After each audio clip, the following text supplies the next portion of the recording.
ਜਿਹੜਾ ਪੈਸਾ ਸੈਂਟਰ ਤੋਂ ਆਉਂਦਾ ਵੱਖ-ਵੱਖ ਸਕੀਮਾਂ ਦੇ ਤਹਿਤ ਉਹਨੂੰ ਵਰਤਣਾ ਕਿਤੇ ਹੋਰ ਸ਼ੁਰੂ ਕਰ ਦਿੱਤਾ, ਜਿਹਦੇ ਵਿੱਚ ਬਹੁਤ ਜਿਹੜਾ ਉਹ ਘਪਲੇਬਾਜ਼ੀ ਸਾਹਮਣੇ ਆਈ।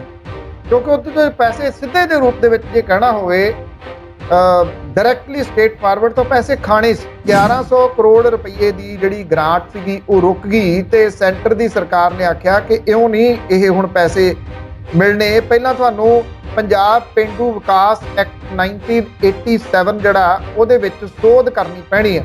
ਜਦੋਂ 3 ਖੇਤੀ ਕਾਨੂੰਨਾਂ ਦੀ ਗੱਲ ਚੱਲਦੀ ਸੀਗੀ ਉਦੋਂ ਵੀ ਇਹਨਾਂ ਚੀਜ਼ਾਂ ਦਾ ਚਰਚਾ ਬੜਾ ਹੁੰਦਾ ਸੀਗਾ। ਉਦੋਂ ਵਿਸਤਾਰ ਦੇ ਵਿੱਚ ਮੈਂ ਬਹੁਤ ਸਾਰੇ ਥਾਵਾਂ ਦੇ ਉੱਤੇ ਇਹ ਗੱਲ ਕੀਤੀ ਹੈ ਕਿ ਜਿਹੜਾ ਇਹ ਪੈਸਾ, ਕਿਉਂਕਿ ਜਦੋਂ ਮੰਡੀਆਂ ਨਹੀਂ ਰਹਿਣੀਆਂ ਤੇ ਇਹ ਪੈਸਾ ਕਿੱਥੋਂ ਅਗਰਾਉਣਾ, ਇਹ ਪੈਸਾ ਮੰਡੀਆਂ ਦੇ ਰੂਪ ਦੇ ਵਿੱਚ ਆੜ੍ਹਤੀਆਂ ਦੇ ਕੋਲੋਂ ਆਉਣਾ। ਪੰਜਾਬੀਆਂ ਦੀ ਜੇ ਆਪਾਂ ਜ਼ੁਬਾਨ ਦੀ ਗੱਲ ਕਰੀਏ ਤੇ ਪੰਜਾਬੀਆਂ ਦੀ ਜ਼ੁਬਾਨ ਤੇ ਉਹ ਕੰਟਰੋਲ ਹੋਵੇ ਇਹ ਬਹੁਤ ਘੱਟ ਵੇਖਣ ਨੂੰ ਮਿਲਦਾ। ਸਾਡੇ ਸੁਭਾਅ ਦੇ ਵਿੱਚ ਸ਼ਾਮਲ ਹੈ ਕਿ ਬਹੁਤ ਸਾਰੇ ਬੰਦੇ ਤੁਸੀਂ ਤੱਕੇ ਹੋਣਗੇ ਉਹ ਕਦੋਂ ਗੱਲਾਂ ਦੇ ਵਿੱਚ ਕੋਈ ਗਾਲ ਕੱਢ ਦਿੰਦੇ ਆ, ਉਹਨਾਂ ਨੂੰ ਆਪ ਨੂੰ ਨਹੀਂ ਪਤਾ ਲੱਗਦਾ। ਜਾਖੜ ਸਾਹਿਬ ਬਹੁਤ ਪੇਸ਼ੈਂਸ ਵਾਲੇ ਵਿਅਕਤੀ ਨੇ, ਬੜੀ ਉਹਨਾਂ ਨੂੰ ਬੋਲਣ ਦੀ ਲਿਆਕਤ ਹੈ। ਜੇ ਤੁਸੀਂ ਨਵਜੋਤ ਸਿੰਘ ਸਿੱਧੂ ਹੋਰਾਂ ਨਾਲ ਕਿਤੇ ਕੰਪੇਅਰ ਕਰੋ ਤੇ ਕੰਪੈਰੀਜ਼ਨ ਹੀ ਕੋਈ ਨਹੀਂ ਹੈਗਾ। ਪਰ ਜਦੋਂ ਮੁੱਖ ਮੰਤਰੀ ਬਣਾਉਣ ਦੀ ਗੱਲ ਆਈ ਸੀ, ਜਦੋਂ ਕੈਪਟਨ ਅਮਰਿੰਦਰ ਸਿੰਘ ਹੋਰਾਂ ਨੂੰ ਲਾ ਦਿੱਤਾ, ਉਸ ਤੋਂ ਬਾਅਦ ਉਹਨਾਂ ਦਾ ਹੱਥ ਲਗਭਗ ਮੁੱਖ ਮੰਤਰੀ ਦੀ ਕੁਰਸੀ ਨੂੰ ਪੈਂਦਾ ਰਹਿ ਗਿਆ। ਉਹਦੇ ਤੋਂ ਬਾਅਦ ਸੁਨੀਲ ਜਾਖੜ ਹੋਰੀ ਬਹੁਤ ਸਾਰਾ ਕੁਝ ਭੁੱਲ ਗਏ। ਜਿਹੜੀ ਇੱਕ ਗੱਲ ਸੁਨੀਲ ਜਾਖੜ ਹੋਰਾਂ ਨੇ ਚੋਣਾਂ ਤੋਂ ਪਹਿਲਾਂ ਉਭਾਰੀ, ਚੋਣਾਂ ਦੇ ਡਿਊਰਿੰਗ ਉਭਾਰੀ, ਉਹ ਸੀਗੀ ਹਿੰਦੂ ਭਾਈਚਾਰੇ ਦੇ ਨਾਲ ਜੁੜੀਆਂ ਹੋਈਆਂ ਗੱਲਾਂ। ਕਿਉਂਕਿ ਅੰਬਿਕਾ ਸੋਨੀ ਹੋਰਾਂ ਨੇ ਇਹ ਗੱਲ ਕਹਿ ਦਿੱਤੀ ਸੀਗੀ ਜਦੋਂ ਮੁੱਖ ਮੰਤਰੀ ਚੁਣਿਆ ਜਾ ਰਿਹਾ ਸੀਗਾ ਕਿ ਕਿਸੇ ਹਿੰਦੂ ਫੇਸ ਨੂੰ ਪੰਜਾਬ ਦਾ ਮੁੱਖ ਮੰਤਰੀ ਨਹੀਂ ਬਣਾਇਆ ਜਾ ਸਕਦਾ। ਜਿਹੜੇ ਜਾਖੜ ਸਾਹਿਬ ਨੇ ਉਹਨਾਂ ਦਾ ਇਸ ਪੱਖੋਂ ਜ਼ਰੂਰ ਜਿਹੜਾ ਜੀ ਹਮਾਇਤੀ ਰਿਹਾ ਕਿ ਉਹਨਾਂ ਨੂੰ ਬੋਲਣ ਦੀ ਬਹੁਤ ਸੋਝੀ ਹੈ, ਬਹੁਤ ਸਿਆਣਪ ਦੇ ਨਾਲ ਬੋਲਦੇ ਨੇ। ਪਰ ਜਿਹੜੀ ਉਹਨਾਂ ਨੇ ਇਹ ਗੱਲ ਕੀਤੀ ਹੈ ਇਹਦੀ ਆਲੋਚਨਾ ਹੋਣੀ ਚਾਹੀਦੀ ਹੈ ਜਿੰਨੀ ਹੋ ਸਕੇ। ਇੰਨੀ ਗੱਲ ਇਹ ਏਡੇ ਉੱਥੇ ਅਹੁਦੇ ਦੇ ਉੱਤੇ ਰਹਿ ਚੁੱਕਾ ਵਿਅਕਤੀ ਕਿਵੇਂ ਕਹਿ ਸਕਦਾ? ਭਾਰਤੀ ਜਨਤਾ ਪਾਰਟੀ ਇੱਕ ਕਿਸਮ ਦੇ ਨਾਲ ਇਹ ਸੋਚਦੀ ਸੀ ਕਿ ਵਿਰੋਧੀ ਧਿਰ ਮੁਕਤ ਸਰਕਾਰ ਚਲਾਈ ਜਾਵੇ। ਜੇ ਤੁਸੀਂ ਦੇਖੋ ਤੇ ਚਾਹੇ 14 ਤੋਂ ਜਿਉਂ ਆਈ 19 ਤੱਕ ਤੇ 19 ਤੋਂ ਹੁਣ ਜਿਵੇਂ ਚੱਲ ਰਹੀ ਹੈ, ਜਿੰਨੇ ਜੋ ਕੁਝ ਵੀ ਸੈਂਟਰ ਦੇ ਵਿੱਚ ਕੀਤਾ ਜਾ ਰਿਹਾ ਵਿਰੋਧੀ ਧਿਰ ਹੈ ਨਹੀਂ, ਆਫੀਸ਼ੀਅਲ ਵਿਰੋਧੀ ਧਿਰ ਹੈ ਹੀ ਨਹੀਂ, ਅਨਆਫੀਸ਼ੀਅਲ ਹੈ। ਇੰਨੀਆਂ ਸੀਟਾਂ ਨਹੀਂ ਹੈਗੀਆਂ ਕਿਸੇ ਪਾਰਟੀ ਦੇ ਕੋਲੇ ਕਿ ਉਹ ਆਫੀਸ਼ੀਅਲ ਵਿਰੋਧੀ ਧਿਰ ਦਾ ਨੇਤਾ ਬਣਾ ਸਕਣ। ਕਾਂਗਰਸ ਕੀ ਰਿਵਾਈਜ਼ ਕਰ ਸਕੂਗੀ? ਮੇਰੀ ਚਾਚੇ ਕਾਂਗਰਸ ਜੇ ਗਾਂਧੀ ਪਰਿਵਾਰ ਦੇ ਕੋਲੇ ਰਹਿੰਦੀ ਆ ਤੇ ਉਹਦਾ ਰਿਵਾਈਜ਼ ਕਰ ਸਕਣਾ ਔਖਾ। ਜਿਵੇਂ ਅਕਾਲੀ ਦਲ ਬਾਦਲ, ਜੇ ਉਹਦੇ ਨਾਲ ਬਾਦਲ ਲੱਗਿਆ ਰਹਿੰਦਾ ਉਹਦਾ ਰਿਵਾਈਜ਼ ਕਰ ਸਕਣਾ ਹੁਣ ਬਹੁਤ ਔਖਾ ਹੋ ਗਿਆ। ਆਮ ਆਦਮੀ ਪਾਰਟੀ ਆ, ਉਹਦਾ ਜਿਹੜਾ ਕੋਈ ਏਜੰਡਾ ਨਹੀਂ ਹੈਗਾ।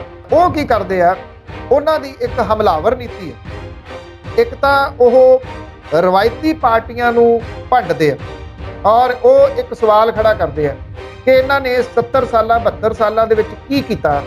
ਉਦੋਂ ਉਹ ਆਮ ਬੰਦੇ ਦੇ ਜਾ ਕੇ ਵੱਜਦੀ ਹੈ ਕਿਤੇ ਨਾ। ਹਿਮਾਚਲ ਦੇ ਵਿੱਚ ਇਹ ਕਿਹਾ ਜਾਂਦਾ ਕਿ ਉਸ ਪਾਸੇ ਵੀ ਬਦਲਾਅ ਵਾਲੀ ਗੱਲ ਜਿਹੜੀ ਆ ਉਹ ਘਰ ਕਰ ਰਹੀ ਆ ਲੋਕਾਂ ਦੇ ਵਿੱਚ ਤੇਜ਼ੀ ਦੇ ਨਾਲ। ਤੇ ਫਿਕਰ ਪਿਆ ਇਸ ਵੇਲੇ ਭਾਰਤੀ ਜਨਤਾ ਪਾਰਟੀ ਨੂੰ, ਫਿਕਰ ਹਰਿਆਣੇ ਦੇ ਵਿੱਚ ਵੀ ਪਿਆ। ਹਰਿਆਣੇ ਦੇ ਇੱਕ ਮੰਤਰੀ ਦਾ ਬਿਆਨ ਪਿਛਲੇ ਦਿਨਾਂ ਵਿਧਾਨ ਸਭਾ ਦੇ ਵਿੱਚ ਆਇਆ ਸੀ ਵੀ ਰਲ ਕੇ ਕੰਮ ਕਰੋ ਨਹੀਂ ਤਾਂ ਕੇਜਰੀਵਾਲ ਆ ਜਾਊਗਾ।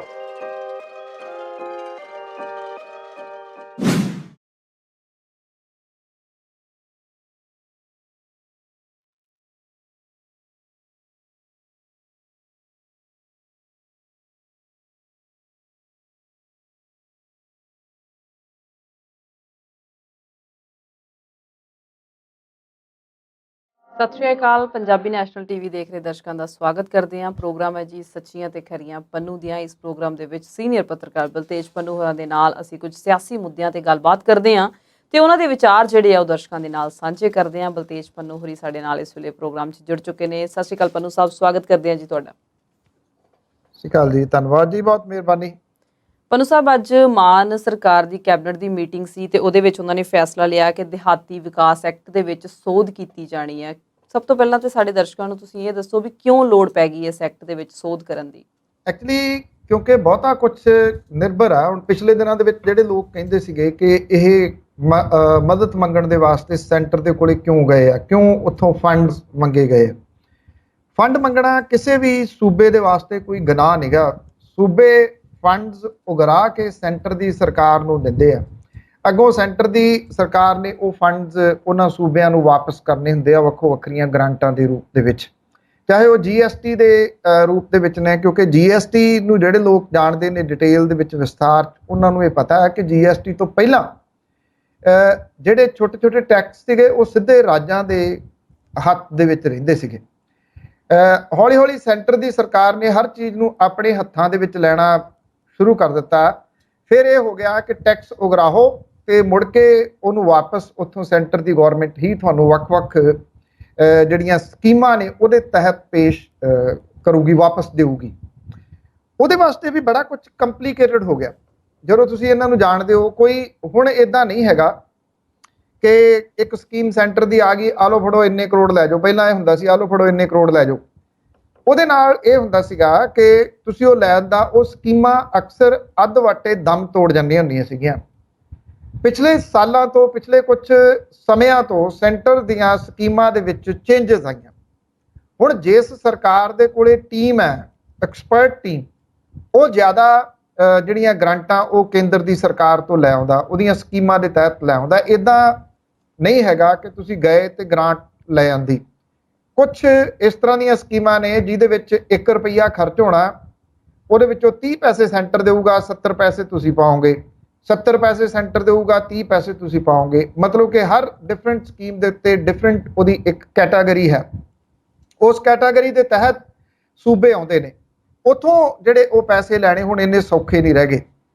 ਇਹ ਜਿਹੜੀ ਪੰਜਾਬ ਪੇਂਡੂ ਵਿਕਾਸ ਜਿਹੜਾ ਆਰਡੀਨੈਂਸ ਜਿਹੜਾ ਅੱਜ ਜਾਰੀ ਕੀਤਾ ਗਿਆ, ਇਹਦੀ ਲੋੜ ਕਿਉਂ ਪੈ ਗਈ?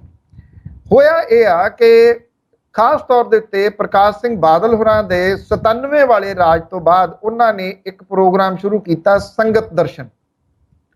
ਫਿਰ ਇਹਨੂੰ ਕੈਪਟਨ ਅਮਰਿੰਦਰ ਸਿੰਘ ਹੋਰਾਂ ਨੇ 2002 ਤੋਂ ਲੈ ਕੇ 7 ਵਾਲੀ ਸਰਕਾਰ ਦੇ ਵਿੱਚ, ਤੇ ਫਿਰ 7 ਤੋਂ ਲੈ ਕੇ 17 ਵਾਲੀ ਸਰਕਾਰ ਦੇ ਵਿੱਚ ਪ੍ਰਕਾਸ਼ ਸਿੰਘ ਬਾਦਲ, ਤੇ ਮੁੜ ਕੇ 17 ਤੋਂ ਲੈ ਕੇ 4.5 ਸਾਲ ਖੈਰ ਉਹ ਕਿਤੇ ਨਿਕਲੇ ਤਾਂ ਹੈ ਨਹੀਂ, ਪਰ ਹੁੰਦਾ ਇਹ ਰਿਹਾ ਕਿ ਜਿਹੜਾ ਪੈਸਾ ਸੈਂਟਰ ਤੋਂ ਆਉਂਦਾ ਵੱਖ-ਵੱਖ ਸਕੀਮਾਂ ਦੇ ਤਹਿਤ, ਉਹਨੂੰ ਵਰਤਣਾ ਕਿਤੇ ਹੋਰ ਸ਼ੁਰੂ ਕਰ ਦਿੱਤਾ, ਜਿਹਦੇ ਵਿੱਚ ਬਹੁਤ ਜਿਹੜਾ ਉਹ ਘਪਲੇਬਾਜ਼ੀ ਸਾਹਮਣੇ ਆਈ।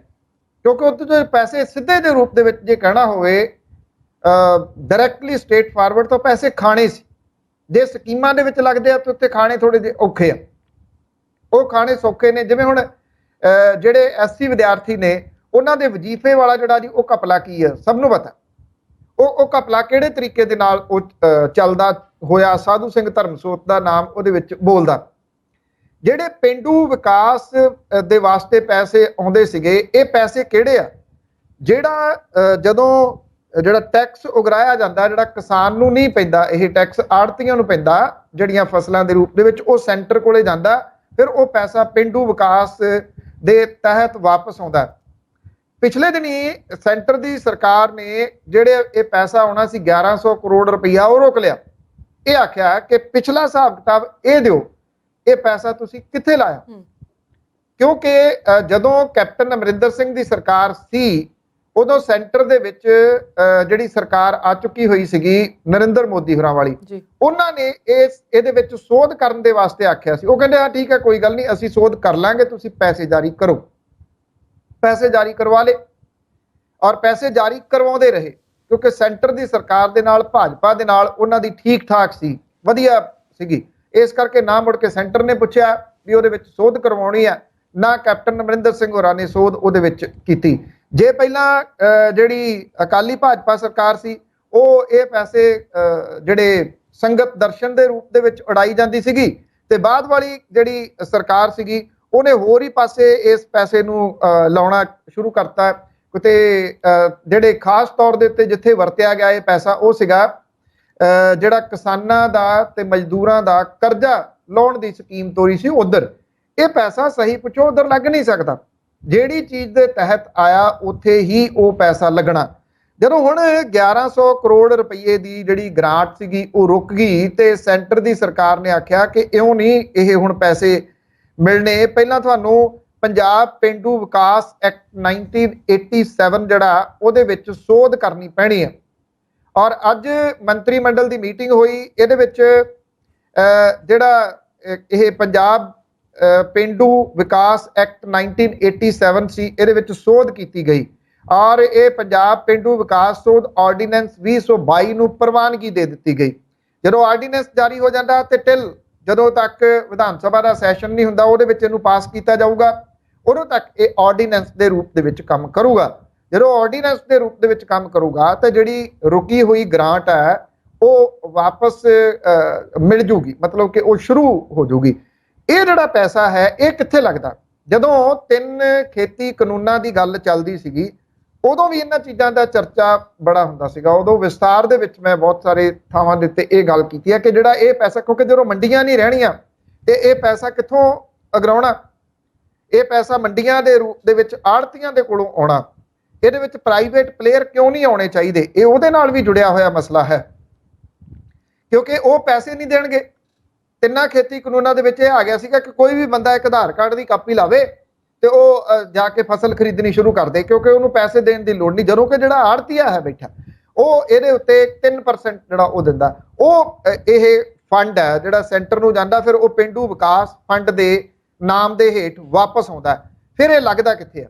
ਇਹ ਜਿਹੜਾ ਲੱਗਦਾ ਹੈ ਮੰਡੀਆਂ ਦੇ ਉੱਤੇ। ਮੰਡੀਆਂ ਨੂੰ ਪ੍ਰੋਪਰ ਤਰੀਕੇ ਦੇ ਨਾਲ ਬਣਾਉਣ ਦੇ ਵਾਸਤੇ ਇਹ ਪੈਸਾ ਲੱਗਦਾ। ਮੰਡੀਆਂ ਨੂੰ ਜਾਂਦੀਆਂ ਸੜਕਾਂ ਜਿਹੜੀਆਂ ਲਿੰਕ ਸੜਕਾਂ ਨੇ ਉਹਨਾਂ ਦੇ ਉੱਤੇ ਇਹ ਪੈਸਾ ਲੱਗਦਾ। ਜਿਹੜਾ ਲਿੰਕ ਸੜਕਾਂ ਦਾ ਜਾਲ ਹੈ ਵਿਛਿਆ ਹੋਇਆ, ਪੰਜਾਬ ਦਾ ਇੱਕ ਬਿਹਤਰੀਨ ਲਿੰਕ ਸੜਕਾਂ ਦਾ ਜਾਲ ਕਿਹਾ ਜਾਂਦਾ। ਮੈਨੂੰ ਯਾਦ ਹੈ ਇੱਕ ਵਾਰੀ ਇਹ ਹੈਗੀ ਗੱਲ ਕੋਈ 2003 ਜਾਂ 4 ਦੀ, ਜਦੋਂ ਪਾਕਿਸਤਾਨ ਦੇ ਸੂਬਾ ਲਹਿੰਦੇ ਪੰਜਾਬ ਦੇ ਮੁੱਖ ਮੰਤਰੀ ਇੱਥੇ ਆਏ ਸੀਗੇ ਦੋਨਾਂ ਪੰਜਾਬ ਦੀਆਂ, ਲਹਿੰਦੇ ਤੇ ਚੜ੍ਹਦੇ ਪੰਜਾਬ ਦੀਆਂ ਖੇਡਾਂ ਦੇ ਮੌਕੇ ਦੇ ਉੱਤੇ, ਤੇ ਉਹਨਾਂ ਨੇ ਉਚੇਚੇ ਤੌਰ ਦੇ ਉੱਤੇ ਇਸ ਗੱਲ ਦਾ ਜ਼ਿਕਰ ਕੀਤਾ ਸੀਗਾ ਵੀ ਚੜ੍ਹਦੇ ਪੰਜਾਬ ਦੇ ਵਿੱਚ ਜਿਹੜੀਆਂ ਲਿੰਕ ਸੜਕਾਂ ਨੇ ਇਹ ਬੜੇ ਬਿਹਤਰ ਤਰੀਕੇ ਦੇ ਨਾਲ ਬਣੀਆਂ ਹੋਈਆਂ ਨੇ, ਭਾਵ ਕਿ ਮੰਡੀਆਂ ਨੂੰ ਜਾਂਦੇ ਰਾਹ ਬੜੇ ਦਰੁਸਤ ਤਰੀਕੇ ਦੇ ਨਾਲ ਬਣੇ ਹੋਏ ਨੇ। ਹੁਣ ਇਹ ਜਿਹੜਾ ਫੰਡਸ ਆ ਜਿਹੜਾ ਖਰਚ ਹੁੰਦਾ ਇਹ ਮੰਡੀਆਂ ਦੇ ਖਰੀਦ ਕੇਂਦਰ, ਜਿਹੜੀਆਂ ਲਿੰਕ ਸੜਕਾਂ ਨੇ ਉਹ ਉਹਨਾਂ ਦੀ ਮੁਰੰਮਤ, ਸਟਰੀਟ ਲਾਈਟਾਂ ਮੰਡੀਆਂ ਦੇ ਵਿੱਚ ਲੱਗਦੀਆਂ ਨੇ ਜਾਂ ਪਿੰਡਾਂ ਦੇ ਵਿੱਚ ਲੱਗਦੀਆਂ ਨੇ, ਢੋਆ ਢੁਆਈ ਦੇ ਜਿਹੜੀਆਂ ਇਹਨਾਂ ਸੜਕਾਂ ਨੂੰ ਉਹਦੇ ਵਾਸਤੇ ਬਣਾਇਆ ਜਾ ਸਕੇ। ਨਵੀਆਂ ਮੰਡੀਆਂ ਬਣਨ, ਖਰੀਦ ਕੇਂਦਰ ਨਵੇਂ ਬਣਨ, ਜਿਹੜੇ ਪੁਰਾਣੇ ਨੇ ਉਹਨਾਂ ਦੀ ਰਿਪੇਅਰ ਵਗੈਰਾ ਹੈ। ਪੁਰਾਣੀਆਂ ਮੰਡੀਆਂ, ਕੱਚੇ ਫੜ ਜਿਹੜੇ ਨੇ ਖਰੀਦ ਕੇਂਦਰਾਂ ਦੇ ਵਿੱਚ ਵਿਕਾਸ ਹੋਵੇ, ਪੀਣ ਵਾਲੇ ਪਾਣੀ ਦੀ ਉੱਥੇ ਸਪਲਾਈ ਹੋਵੇ। ਇਹ ਸਾਰਾ ਕੁਝ ਇਸ ਫੰਡ ਤੋਂ ਚੱਲਦਾ। ਔਰ ਇਹਦੇ ਵਿੱਚ ਜਿਹੜੇ ਕਿਸਾਨ ਤੇ ਮਜ਼ਦੂਰ ਨੇ ਉਹਨਾਂ ਦੀ ਸਹੂਲਤ ਦੇ ਵਾਸਤੇ ਰੈਸਟ ਹਾਊਸ ਜਿਹੜੇ ਨੇ, ਰਹਿਣ ਬਸੇਰੇ ਤੇ ਸ਼ੈੱਡ ਮੁਹੱਈਆ ਕਰਵਾਉਣਾ ਸ਼ਾਮਲ ਹੈ। ਤੁਸੀਂ ਵੈਸੇ ਪਿਛਲੇ ਸਾਲਾਂ 'ਚ ਕਦੀ ਵੀ ਨਹੀਂ ਸੁਣਿਆ ਹੋਣਾ ਕਿ ਕਿਸੇ ਜਗ੍ਹਾ ਦੇ ਉੱਤੇ ਕੋਈ ਰੈਸਟ ਹਾਊਸ, ਰਹਿਣ ਬਸੇਰਾ ਤੇ ਸ਼ੈੱਡ ਜਿਹੜੇ ਉਹ ਮੁਹੱਈਆ ਕਰਵਾਏ ਗਏ ਆ ਕਿਸਾਨਾਂ ਤੇ ਮਜ਼ਦੂਰਾਂ ਦੇ ਵਾਸਤੇ। ਸ਼ੈੱਡ ਬਣਾ ਜ਼ਰੂਰ ਦਿੱਤੇ ਜਾਂਦੇ ਆ। ਇਸ ਫੰਡ ਦੇ ਵਿੱਚ ਇਹ ਪ੍ਰੋਵੀਜ਼ਨ ਹੈਗੀ ਆ ਕਿ ਉਹਦੇ ਉੱਤੇ ਇਹ ਪੈਸੇ ਲਾਏ ਜਾ ਸਕਦੇ ਆ। ਜੇ ਇਹ ਫੰਡ ਇਹਨਾਂ ਜਿੱਥੇ ਜਿਹਦੇ ਵਾਸਤੇ ਆਉਂਦਾ ਉਹਦੇ ਵਾਸਤੇ ਲਾਇਆ ਜਾਵੇ ਤਾਂ ਫੰਡ ਬਹੁਤ ਹੈ। ਇਹ ਜਿੱਥੇ ਲਿੰਕ ਸੜਕਾਂ ਦਾ ਜਿਹੜਾ ਜਾਲ ਹੈ ਉਹਨੂੰ ਰਿਪੇਅਰ ਕੀਤਾ ਜਾ ਸਕੂਗਾ, ਮੰਡੀਆਂ ਨੂੰ ਬਿਹਤਰ ਬਣਾਇਆ ਜਾ ਸਕੂਗਾ, ਜਿਹੜੀ ਜ਼ਮੀਨ ਦੀ ਖਰੀਦੋ ਫਰੋਖਤ ਹੈ ਜਾਂ ਜਿਹੜੀ ਗਰਦੌਰੀ ਹੁੰਦੀ ਆ, ਫਸਲਾਂ ਦਾ ਸਰਵੇਖਣ ਹੁੰਦਾ, ਉਹ ਹੋ ਗਿਆ, ਇਹਨੂੰ ਕੰਪਿਊਟਰਾਈਜ਼ਡ ਕੀਤਾ ਜਾ ਸਕੂਗਾ ਇਸ ਫੰਡਸ ਦੇ ਨਾਲ। ਇਸ ਕਰਕੇ ਇਹਦੇ ਵਿੱਚ ਸੋਧ ਕਰਨਾ ਬਹੁਤ ਜ਼ਰੂਰੀ ਸੀਗਾ, ਨਹੀਂ ਤਾਂ ਅਦਰਵਾਈਜ਼ ਸੈਂਟਰ ਦੀ ਸਰਕਾਰ ਨੇ ਪੈਸੇ ਰੋਕ ਲਏ। ਇਹ ਗਲਤੀਆਂ ਪਿਛਲੀਆਂ ਸਰਕਾਰਾਂ ਦੀਆਂ ਨੇ। ਆਪਾਂ ਪਿਛਲੇ ਕਈ ਦਿਨਾਂ ਤੋਂ ਇਹ ਗੱਲ ਕਰਦੇ ਹਾਂ ਕਿ ਲੋਕ ਕਾਲੇ ਪਏ ਹੋਏ ਨੇ, ਆ ਨਹੀਂ ਹੋਇਆ, ਉਹ ਨਹੀਂ ਹੋਇਆ, ਅਜੇ ਤੱਕ ਕਿਉਂ ਨਹੀਂ ਹੋਇਆ। ਅੱਜ ਮੈਂ ਇੱਕ ਚਿੱਠੀ ਹੁਣੇ ਟਵੀਟ ਕੀਤੀ ਆ, ਉਹ ਮਲੇਰਕੋਟਲੇ ਤੋਂ ਸਾਬਕਾ ਵਿਧਾਇਕਾਂ ਦੀ, ਉਹ ਵੀ ਸਮਾਨ ਚੁੱਕ ਲਿਆਏ। ਜਿਹੜੇ ਸਮਾਨ ਤੱਕ ਚੁੱਕ ਲਿਆਏ ਕੋਠੀਆਂ ਦੇ ਵਿੱਚੋਂ, ਉਹਨਾਂ ਤੋਂ ਕੀ ਐਕਸਪੈਕਟ ਕੀਤਾ ਜਾ ਸਕਦਾ ਸੀ? ਜਿਹੜੇ ਸਾਬਕਾ ਖਾਲੀ ਖਜ਼ਾਨਾ ਮੰਤਰੀ ਨੇ ਮਨਪ੍ਰੀਤ ਬਾਦਲ ਹੋਰੀ, ਉਹ ਵੀ ਚੁੱਕ ਲਾਏ ਸੀ ਸਮਾਨ। ਉਹਨਾਂ ਤੋਂ ਇਹ ਕਿਵੇਂ ਐਕਸਪੈਕਟ ਕੀਤਾ ਜਾ ਸਕਦਾ ਕਿ ਇਹਨਾਂ ਚੀਜ਼ਾਂ ਦੇ ਉੱਤੇ ਜਿਹੜਾ ਉਹ ਲਾਇਆ ਜਾ ਸਕੂਗਾ? ਜਿਹੜੀ ਚੀਜ਼ ਲਈ ਫੰਡਸ ਆਉਂਦੇ ਆ ਉਹ ਉਸੇ ਚੀਜ਼ ਦੇ ਵਾਸਤੇ ਵਰਤੇ ਜਾਣੇ ਚਾਹੀਦੇ ਆ। ਕਿਉਂਕਿ ਮੈਂ ਇਹਨਾਂ ਦੇ ਬਾਰੇ ਦੇ ਵਿੱਚ ਬਹੁਤ ਸਾਰਾ ਕੁਝ ਜਿਹੜਾ ਦੀ ਉਹ ਜਾਣਦਾ ਹੈ ਕਿ ਜਿਹੜੇ ਇਹ ਕਿਵੇਂ ਇਹ ਫੰਡਸ ਆਉਂਦੇ ਨੇ। ਕੇਂਦਰ ਦੀ ਸਰਕਾਰ ਦੀਆਂ ਪਾਲਿਸੀਜ਼ ਹੁਣ ਕੀ ਨੇ, ਇਹ ਬਦਲੀਆਂ ਹੋਈਆਂ ਨੇ। ਇਹ ਨਹੀਂ ਹੈਗਾ ਕਿ 4 ਮੰਤਰੀ ਜਾਣਗੇ, ਮੁੱਖ ਮੰਤਰੀ ਨੂੰ ਨਾਲ ਲੈਣਗੇ ਤੇ ਉੱਥੇ ਜਾ ਕੇ ਕਹਿਣਗੇ ਦਿਓ ਜੀ ਫੰਡ ਸਾਨੂੰ। ਇੱਦਾਂ ਨਹੀਂ ਆਉਂਦੇ ਫੰਡ ਸਕੀਮਾਂ ਦੇ ਤਹਿਤ ਆਉਂਦੇ ਆ, ਉਹ ਉੱਦਾਂ ਹੀ ਮਿਲਣੇ ਆ। ਉਹ ਇੱਕ ਤਰੀਕਾ ਹੈ, ਉਸੇ ਤਰੀਕੇ ਦੇ ਨਾਲ ਮਿਲਣੇ ਆ। ਇਹ ਜਿਹੜਾ ਬੇਸ਼ੱਕ ਕਿਸੇ ਨੂੰ ਇਹ ਲੱਗੇ ਮਜਬੂਰੀ ਦੇ ਵਿੱਚ ਕਰਨਾ ਪਿਆ, ਫੰਡਸ ਰੁਕੇ ਨੇ ਤਾਂ ਕਰਨਾ ਪਿਆ, ਪਰ ਇਹ ਬਿਲਕੁਲ ਸਹੀ ਸਟੈਪ ਹੈ। ਔਰ ਜਿਹੜੀ ਉਹ ਗ੍ਰਾਂਟ ਰੁਕੀ ਹੋਈ ਆ, ਗ੍ਰਾਂਟ ਨਹੀਂ, ਉਹ ਪੈਸੇ ਪੰਜਾਬ ਦੇ ਨੇ, ਉਹ ਹੁਣ ਜਾਰੀ ਹੋ ਜੂਗੀ। ਜੀ, ਪੰਜਾਬ ਦੀ ਸਿਆਸਤ ਦੀ ਗੱਲਬਾਤ ਇਸੇ ਤਰ੍ਹਾਂ ਜਾਰੀ ਰੱਖਾਂਗੇ, ਪਰ ਇਸ ਵੇਲੇ ਵੇਲਾ ਹੋ ਗਿਆ ਇੱਕ ਛੋਟੇ ਜਿਹੇ ਵਕਫੇ ਦਾ। ਬਹੁਤ ਜਲਦ ਹਾਜ਼ਰ ਹੁੰਦੇ ਹਾਂ। ਸੱਚੀਆਂ ਤੇ ਖਰੀਆਂ ਪੰਨੂ ਦੀਆਂ ਪ੍ਰੋਗਰਾਮ ਦੇਖ ਰਹੇ ਦਰਸ਼ਕਾਂ ਦਾ ਇੱਕ ਵਾਰ ਫਿਰ ਤੋਂ ਸਵਾਗਤ ਕਰਦੇ ਹਾਂ।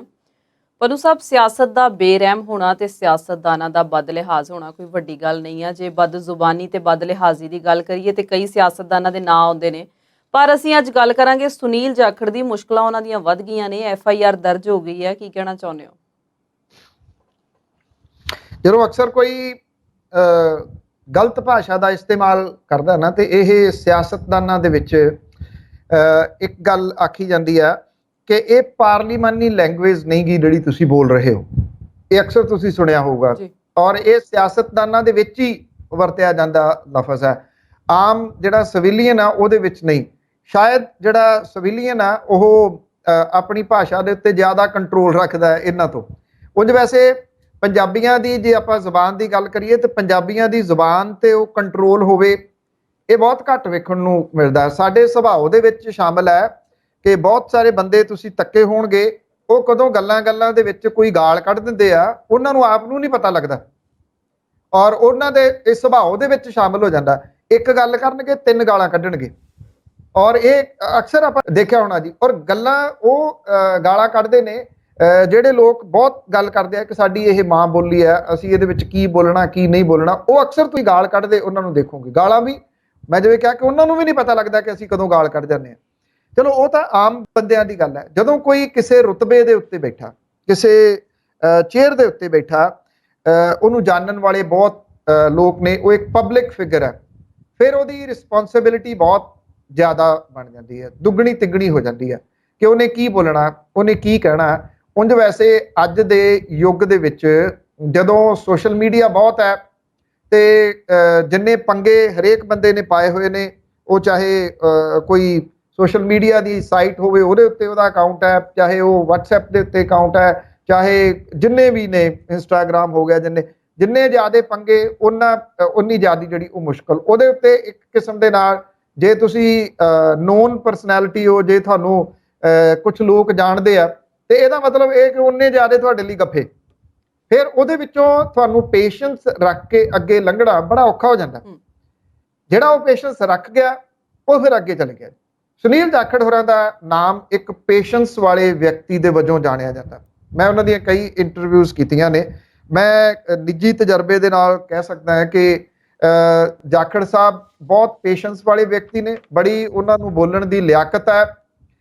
ਜੇ ਤੁਸੀਂ ਨਵਜੋਤ ਸਿੰਘ ਸਿੱਧੂ ਹੋਰਾਂ ਨਾਲ ਕਿਤੇ ਕੰਪੇਅਰ ਕਰੋ ਤੇ ਕੰਪੈਰੀਜ਼ਨ ਹੀ ਕੋਈ ਨਹੀਂ ਹੈਗਾ। ਪਰ ਜਦੋਂ ਮੁੱਖ ਮੰਤਰੀ ਬਣਾਉਣ ਦੀ ਗੱਲ ਆਈ ਸੀ, ਜਦੋਂ ਕੈਪਟਨ ਅਮਰਿੰਦਰ ਸਿੰਘ ਹੋਰਾਂ ਨੂੰ ਲਾਹ ਦਿੱਤਾ, ਉਸ ਤੋਂ ਬਾਅਦ ਉਹਨਾਂ ਦਾ ਹੱਥ ਲਗਭਗ ਮੁੱਖ ਮੰਤਰੀ ਦੀ ਕੁਰਸੀ ਨੂੰ ਪੈਂਦਾ ਰਹਿ ਗਿਆ। ਉਹਦੇ ਤੋਂ ਬਾਅਦ ਸੁਨੀਲ ਜਾਖੜ ਹੋਰੀ ਬਹੁਤ ਸਾਰਾ ਕੁਝ ਭੁੱਲ ਗਏ। ਜਿਹੜੀ ਬੋਲਣ ਦੀ ਮਰਿਆਦਾ ਸੀ ਉਹ ਵੀ ਕਾਫੀ ਹੱਦ ਤੱਕ ਭੁੱਲ ਗਏ, ਔਰ ਉਹ ਵੀ ਕੁਝ ਬੇਥਵੀਆਂ ਮਾਰਨ ਲੱਗ ਪਏ। ਕਦੇ ਉਹ ਕੁਝ ਬੋਲ ਦਿੰਦੇ, ਕਦੇ ਉਹ ਕੁਝ ਬੋਲ ਦਿੰਦੇ, ਬੋਲਦੇ ਰਹੇ, ਲਗਾਤਾਰ ਬੋਲਦੇ ਰਹੇ, ਇਲੈਕਸ਼ਨਾਂ ਦੇ ਡਿਊਰਿੰਗ ਬੋਲਦੇ ਰਹੇ। ਫਰਸਟ੍ਰੇਸ਼ਨ ਸੀ। ਫਰਸਟ੍ਰੇਸ਼ਨ ਦੇ ਆਪਾਂ ਕੀ ਹੁੰਦੀ ਆ ਉਹ ਆਪਾਂ ਕੱਲ ਗੱਲ ਕੀਤੀ ਸੀ, ਇੱਕ ਗਾਣੇ ਦੇ ਰੂਪ ਦੇ ਵਿੱਚ ਵੀ ਫਰਸਟ੍ਰੇਸ਼ਨ ਜਿਹੜੀ ਉਹ ਹੁੰਦੀ ਆ। ਕੋਈ ਆਫੀਸਰ ਜਿਹੜਾ ਖਿਜਿਆ ਹੋਇਆ ਕਿਸੇ ਗੱਲ ਤੋਂ, ਉਹਦੀ ਬਦਲੀ ਨਹੀਂ ਹੋਈ, ਕੁਝ ਨਹੀਂ ਹੋਈ, ਉਹਦੀ ਫਰਸਟ੍ਰੇਸ਼ਨ ਹੁੰਦੀ ਆ। ਇਹ ਵੀ ਉਸੇ ਤਰ੍ਹਾਂ ਦੀ ਫਰਸਟ੍ਰੇਸ਼ਨ ਹੈ ਜਿਹਦੇ ਵਿੱਚੋਂ ਜਾਖੜ ਸਾਹਿਬ ਨੇ ਇੰਨਾ ਕੁਝ ਬੋਲਤਾ ਕਿ ਉਹ ਹੁਣ ਉਹਨਾਂ ਨੂੰ ਭਾਰਾ ਪੈ ਰਿਹਾ। ਅਸਲ ਦੇ ਵਿੱਚ ਉਹਨਾਂ ਨੇ ਪਿਛਲੇ ਦਿਨਾਂ ਦੇ ਵਿੱਚ ਇਹ ਗੱਲ ਕਹਿ ਦਿੱਤੀ ਕਿ ਜਿਹੜੀ ਪੈਰ ਵਾਲੀ ਚੀਜ਼ ਸੀ ਤੁਸੀਂ ਸਿਰ ਤੇ ਬਿਠਾ ਲਈ। ਇਹ ਗੱਲ ਅੱਜ ਦੇ ਟਾਈਮ ਦੇ ਉੱਤੇ ਕਿਵੇਂ ਕਹੀ ਜਾ ਸਕਦੀ? ਕਈ ਤਾਂ ਪੁਰਾਣੇ ਜ਼ਮਾਨੇ ਦੇ ਵਿੱਚ ਵੀ ਨਹੀਂ ਸੀ ਜਾ ਸਕਦੀ ਜੀ, ਕਦੀ ਵੀ। ਪਰ ਕਿਉਂਕਿ ਜਿਹੜੀ ਜਾਤ ਪਾਤ, ਵਰਨ ਵੰਡ, ਇਹ ਇੱਥੇ ਬਹੁਤ ਵੱਡਾ ਇਹਦਾ ਬੋਲਬਾਲਾ ਰਿਹਾ। ਕਾਸਟਿਜ਼ਮ ਜਿਹੜਾ ਪੰਜਾਬ ਦੇ ਵਿੱਚ ਬਹੁਤਾ ਇਸ ਵੇਲੇ ਨਹੀਂ ਹੈਗਾ, ਬੇਸ਼ੱਕ ਹੈਗਾ ਜ਼ਰੂਰ ਆ, ਇਹਦੇ ਤੋਂ ਇਨਕਾਰੀ ਨਹੀਂ ਆਪਾਂ ਹੋ। ਸੁਨੀਲ ਜਾਖੜ ਜਿਹੜੇ ਕਿ ਪੰਜਾਬ ਪ੍ਰਦੇਸ਼ ਕਾਂਗਰਸ ਦੇ ਸਾਬਕਾ ਪ੍ਰਧਾਨ ਨੇ, ਉਹਨਾਂ ਦੇ ਵੱਲੋਂ ਇਹ ਜਿਹੜੀਆਂ ਅੱਜ ਕੀਤੀਆਂ ਗਈਆਂ ਟਿੱਪਣੀਆਂ, ਅੱਜ ਦੇ ਸਮੇਂ ਦੇ ਵਿੱਚ ਜਿਹੜੀਆਂ ਕੀਤੀਆਂ ਗਈਆਂ ਟਿੱਪਣੀਆਂ, ਕੁਝ ਦਿਨ ਪਹਿਲਾਂ ਉਹਨਾਂ ਨੇ ਕੀਤੀਆਂ ਸੀਗੀਆਂ, ਉਹਨਾਂ ਦਾ ਨੋਟਿਸ ਹਾਈ ਕਮਾਂਡ ਨੇ ਲਿਆ। ਚੰਗਾ ਹੁੰਦਾ ਜੇ ਹਾਈ ਕਮਾਂਡ ਅਜਿਹੇ ਨੋਟਿਸ ਚੋਣਾਂ ਤੋਂ ਪਹਿਲਾਂ ਲੈ ਲੈਂਦੀ ਤਾਂ ਇਹਨਾਂ ਦੇ ਜਿਹੜੇ ਮੂੰਹ ਸੀ ਉਹ ਨੇਤਾਵਾਂ ਦੇ ਰੋਕੇ ਜਾ ਸਕਦੇ। ਹਾਈ ਕਮਾਂਡ ਪਹਿਲਾਂ ਸਰਗਰਮੀ ਨਹੀਂ ਹੋਈ। ਚਰਨਜੀਤ ਸਿੰਘ ਚੰਨੀ ਹੋਰਾਂ ਦਾ ਭਰਾ ਉਹ ਇਲੈਕਸ਼ਨ ਦੇ ਵਿੱਚ ਖੜਾ ਹੋ ਗਿਆ। ਕਾਂਗਰਸ ਹਾਈ ਕਮਾਂਡ ਕੋਈ ਵੀ ਐਕਸ਼ਨ ਨਹੀਂ ਲੈ ਸਕੀ, ਨਾ ਪੰਜਾਬ ਪ੍ਰਦੇਸ਼ ਕਾਂਗਰਸ ਕੋਈ ਲੈ ਸਕੀ, ਨਾ ਹਾਈ ਕਮਾਂਡ ਐਕਸ਼ਨ ਲੈ ਸਕੀ। ਰਾਣਾ ਗੁਰਜੀਤ ਸਿੰਘ ਜਿਹੜੇ ਕਪੂਰਥਲੇ ਤੋਂ ਚੋਣ ਲੜ ਰਹੇ ਸੀ ਕਾਂਗਰਸ ਵੱਲੋਂ, ਉਹਨਾਂ ਨੇ ਆਪਣੇ ਮੁੰਡੇ ਨੂੰ ਆਜ਼ਾਦ ਖੜਾ ਕਰਤਾ ਔਰ ਉਹ ਚੋਣ ਪ੍ਰਚਾਰ ਵੀ ਕਰਦੇ ਰਹੇ। ਕਾਂਗਰਸ ਹਾਈ ਕਮਾਂਡ ਨੇ ਕੋਈ ਨੋਟਿਸ ਨਾ ਲਿਆ। ਕਿਉਂ ਲੱਗਿਆ ਕਿ ਕਾਂਗਰਸ ਹਾਈ ਕਮਾਂਡ ਨੂੰ ਕੋਈ ਚੇਤਾ ਹੀ ਨਹੀਂ ਗਾ ਕਿ ਪੰਜਾਬ ਦੇ ਵਿੱਚ ਉਹ ਚੋਣਾਂ ਲੜ ਰਹੀ ਹੈ। ਉਹ ਨੁਕਸਾਨ ਜਿਹੜਾ ਹੋਣਾ ਸੀ ਹੋ ਗਿਆ। ਹੁਣ ਆਹ ਜਿਹੜਾ ਨੁਕਸਾਨ ਹੈ, ਕਿਉਂਕਿ ਇਹ ਬਹੁਤ ਵੱਡਾ ਨੁਕਸਾਨ ਹੈ। ਜਿਹੜੀ ਇੱਕ ਗੱਲ ਸੁਨੀਲ ਜਾਖੜ ਹੋਰਾਂ ਨੇ ਚੋਣਾਂ ਤੋਂ ਪਹਿਲਾਂ ਉਭਾਰੀ, ਚੋਣਾਂ ਦੇ ਡਿਊਰਿੰਗ ਉਭਾਰੀ, ਉਹ ਸੀਗੀ ਹਿੰਦੂ ਭਾਈਚਾਰੇ ਦੇ ਨਾਲ ਜੁੜੀਆਂ ਹੋਈਆਂ ਗੱਲਾਂ। ਕਿਉਂਕਿ ਅੰਬਿਕਾ ਸੋਨੀ ਹੋਰਾਂ ਨੇ ਇਹ ਗੱਲ ਕਹਿ ਦਿੱਤੀ ਸੀਗੀ ਜਦੋਂ ਮੁੱਖ ਮੰਤਰੀ ਚੁਣਿਆ ਜਾ ਰਿਹਾ ਸੀਗਾ ਕਿ ਕਿਸੇ ਹਿੰਦੂ ਫੇਸ ਨੂੰ ਪੰਜਾਬ ਦਾ ਮੁੱਖ ਮੰਤਰੀ ਨਹੀਂ ਬਣਾਇਆ ਜਾ ਸਕਦਾ। ਅੰਬਿਕਾ ਸੋਨੀ ਨੂੰ ਤਾਂ ਪੁੱਛਿਆ ਨਹੀਂ ਕਿਸੇ ਨੇ। ਉਹਨੂੰ ਪੁੱਛਣ ਵਾਲਾ ਹੋਵੇ ਵੀ ਇਹ ਕਿੱਥੇ ਲਿਖਿਆ ਹੋਇਆ ਕਿ ਕਿਹੜੇ, ਇੱਥੇ ਕੋਈ ਕਾਸਟ ਦੇ ਨਾਲ ਥੋੜੀ ਨਾ ਬਣਦਾ ਕਿ ਕਿਹੜੀ ਕਾਸਟ ਦਾ ਬਣੂਗਾ। ਇਸ ਤਰ੍ਹਾਂ ਦੀ ਤਾਂ ਕੋਈ ਗੱਲ ਹੀ ਨਹੀਂ ਹੈਗੀ। ਦੂਸਰੀ ਗੱਲ ਸੀ, ਜਿਵੇਂ ਸੁਹਿਰਦ ਨੇਤਾ ਨੇ ਸੁਨੀਲ ਜਾਖੜ ਹੋਰੀ, ਜੇ ਚਰਨਜੀਤ ਸਿੰਘ ਚੰਨੀ ਹੋਰੀ ਬਣ ਹੀ ਗਏ ਸੀਗੇ ਤੇ ਉਹਨਾਂ ਨੂੰ ਪੇਸ਼ੈਂਸ ਰੱਖਣੀ ਚਾਹੀਦੀ ਸੀ। ਉਹ ਪੇਸ਼ੈਂਸ ਖੋ ਬੈਠੇ। ਜਦੋਂ ਕੋਈ ਵਿਅਕਤੀ ਆਪਣੀ ਪੇਸ਼ੈਂਸ ਗਵਾ ਬੈਂਦਾ, ਉਸ ਤੋਂ ਬਾਅਦ ਇਹੀ ਸਿਚੁਏਸ਼ਨ ਹੁੰਦੀ ਆ ਜੋ ਸੁਨੀਲ ਜਾਖੜ ਹੋਰਾਂ ਦੀ ਹੋਈ। ਕਾਂਗਰਸ ਹਾਈ ਕਮਾਂਡ ਨੇ ਨੋਟਿਸ ਲਿਆ ਇਹਦਾ ਔਰ ਉਹਨਾਂ ਨੇ 1 ਹਫ਼ਤੇ ਦਾ ਸਮਾਂ ਦਿੱਤਾ ਕਿ ਆਪਣਾ ਸਪਸ਼ਟੀਕਰਨ ਦਿਓ, ਕਾਰਨ ਦੱਸੋ। ਨੋਟਿਸ ਉਹਨਾਂ ਨੂੰ ਜਾਰੀ ਕੀਤਾ ਗਿਆ। ਉਧਰ ਜਿਹੜਾ ਇਹ ਘੱਟ ਗਿਣਤੀ ਕਮਿਸ਼ਨ ਹੈ, ਉਹਨੇ ਅੱਜ ਇਹਦਾ ਨੋਟਿਸ ਲੈ ਲਿਆ ਔਰ ਇਹਦਾ ਨੋਟਿਸ ਲੈਂਦਿਆਂ ਹੋਇਆ ਉਹਨਾਂ ਨੇ ਕਮਿਸ਼ਨਰੇਟ ਜਲੰਧਰ ਨੂੰ ਇਹ ਗੱਲ ਕਹੀ ਆ ਕਿ ਇਸ ਮਾਮਲੇ ਦੇ ਉੱਤੇ ਤੁਰੰਤ ਇਨਵੈਸਟੀਗੇਸ਼ਨ ਕਰਕੇ ਮਾਮਲਾ ਦਰਜ ਕੀਤਾ ਜਾਵੇ ਔਰ SC ਐਕਟ ਦੇ ਤਹਿਤ ਇਹ ਮਾਮਲਾ ਦਰਜ ਕੀਤਾ ਜਾਵੇ। ਇਹ ਘੱਟ ਗਿਣਤੀ ਕਮਿਸ਼ਨ ਨੇ, ਜਿਹੜਾ ਅਨੁਸੂਚਿਤ ਜਾਤੀ ਕਮਿਸ਼ਨ ਹੈ, ਉਹਨੇ ਕਮਿਸ਼ਨਰੇਟ ਜਲੰਧਰ ਨੂੰ ਆਦੇਸ਼ ਜਾਰੀ ਕੀਤੇ ਆ ਕਿ ਇਹਦੀ ਇਨਵੈਸਟੀਗੇਸ਼ਨ ਕੀਤੀ ਜਾਵੇ। ਜਿਹੜੇ ਸੁਨੀਲ ਜਾਖੜ ਹੋਰਾਂ ਦਾ ਇਹ ਦਿੱਤਾ ਗਿਆ ਬਿਆਨ, ਇਹ ਕਿਉਂਕਿ ਜਿਹੜੀ ਮੈਂ ਗੱਲ ਕਹੀ ਹੈ ਕਿ ਪਹਿਲਾਂ ਅੰਬਿਕਾ ਸੋਨੀ ਹੋਰੀ, ਉਹਨਾਂ ਨੇ ਹਿੰਦੂ ਭਾਈਚਾਰਾ, ਇੱਕ ਬਹੁਤ ਵੱਡਾ ਵੋਟ ਬੈਂਕ ਕਾਂਗਰਸ ਦਾ ਹੈ ਜਾਂ ਸੀ, ਅੱਜ ਵੀ ਹੈਗਾ, ਤੇ ਇੱਕ ਜਿਹੜਾ ਇਹ SC ਭਾਈਚਾਰਾ ਹੈ। ਹਾਲਾਂਕਿ ਮੈਂ ਨਿੱਜੀ ਤੌਰ ਦੇ ਉੱਤੇ ਇਸ ਵਰਗ ਵੰਡ, ਵਰਣ ਵੰਡ ਦੇ ਕੱਟੜ ਵਿਰੋਧੀਆਂ ਦੇ ਵਿੱਚੋਂ ਆ, ਪਰ ਮੈਂ ਪਹਿਲਾਂ ਵੀ ਗੱਲ ਇਹ ਕੀਤੀ ਸੀ ਡਿਊਰਿੰਗ ਇਲੈਕਸ਼ਨ ਕਿ ਇਹ ਇੱਕ ਨਵੀਂ ਕਿਸਮ ਦਾ ਹੋਣਾ ਸ਼ੁਰੂ ਹੋ ਗਿਆ। ਪਹਿਲਾਂ ਕਦੇ ਜਾਤੀ ਦੇ ਉੱਤੇ ਆਧਾਰਿਤ ਸਰਵੇ ਜਾਂ ਜਾਤੀ ਦੇ ਉੱਤੇ ਆਧਾਰਿਤ ਵੋਟਾਂ ਨੂੰ ਪੰਜਾਬ ਦੇ ਵਿੱਚ ਨਹੀਂ ਸੀ ਵੇਖਿਆ ਗਿਆ ਕਦੇ ਵੀ। ਇਹ ਪੰਜਾਬ ਦੀ ਬਿਊਟੀ ਰਹੀ ਹੈ। ਉਂਝ ਵੈਸੇ ਜੇ ਤੁਸੀਂ ਦੇਖਿਆ ਹੋਵੇ ਇਹਨਾਂ ਚੋਣਾਂ ਦੇ ਵਿੱਚ ਭਾਰਤੀ ਜਨਤਾ ਪਾਰਟੀ ਕਹਿੰਦੀ ਸੀ ਕਿ ਉਹ ਹਿੰਦੂ ਭਾਈਚਾਰੇ ਦੀ ਪਾਰਟੀ ਹੈ, ਲੋਕਾਂ ਨੇ ਰਿਜੈਕਟ ਕਰਤਾ। ਅਕਾਲੀ ਦਲ ਬਾਦਲ ਕਹਿੰਦਾ ਸੀ ਉਹ ਸਿੱਖਾਂ ਦੀ ਪਾਰਟੀ ਹੈ, ਲੋਕਾਂ ਨੇ ਰਿਜੈਕਟ ਕਰਤਾ। ਕਾਂਗਰਸ ਜਿਹੜੀ ਉਹ ਇਹ ਕਹਿੰਦੀ ਸੀਗੀ ਕਿ ਉਹ ਹਿੰਦੂ ਭਾਈਚਾਰੇ ਤੇ SC ਭਾਈਚਾਰੇ ਦੀ ਪਾਰਟੀ ਹੈ, ਲੋਕਾਂ ਨੇ ਰਿਜੈਕਟ ਕਰਤਾ। ਬਹੁਜਨ ਸਮਾਜ ਪਾਰਟੀ ਕਹਿੰਦੀ ਸੀ ਉਹ SC ਭਾਈਚਾਰੇ ਨੂੰ ਰਿਪਰੈਜ਼ੈਂਟ ਕਰਦੀ ਹੈ, ਲੋਕਾਂ ਨੇ ਰਿਜੈਕਟ ਕਰਤਾ।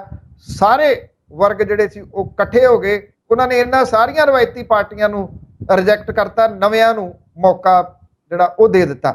ਇਹ ਬੜੀ ਤਸੱਲੀ ਵਾਲੀ ਗੱਲ ਆ ਪੰਜਾਬ ਦੇ ਵਾਸਤੇ। ਇੱਕ ਵਾਰੀ ਫੇਰ ਸਾਡੇ ਵਰਗੇ ਲੋਕਾਂ ਦੇ ਵਾਸਤੇ ਜਿਹੜੇ ਸਮਝਦੇ ਆ ਕਿ ਵਰਗ ਵੰਡ ਤੇ ਵਰਣ ਵੰਡ ਸਵਾਏ ਨਫ਼ਰਤ ਤੋਂ ਹੋਰ ਕੁਝ ਨਹੀਂ ਫੈਲਾਉਂਦੀ, ਇਹ ਸਿਰਫ ਔਰ ਸਿਰਫ ਨਫ਼ਰਤ ਫੈਲਾਉਂਦੀ ਹੈ।